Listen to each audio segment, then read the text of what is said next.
Hey guys, today in this video, I'm going to show you how you can change the system language on your MacBook.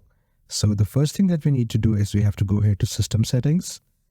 Once when we are here, we have to click on General and then Language and Region.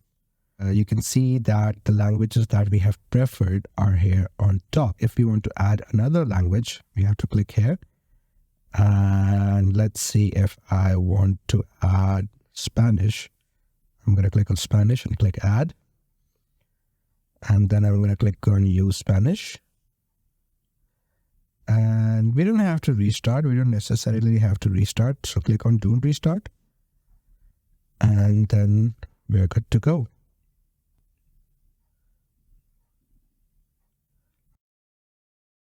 You can see that everything is written here in Spanish. And that's how you change your language. So I hope this video was helpful. Please do like the video and subscribe to the channel to see more content like this. I'll see you in the next one.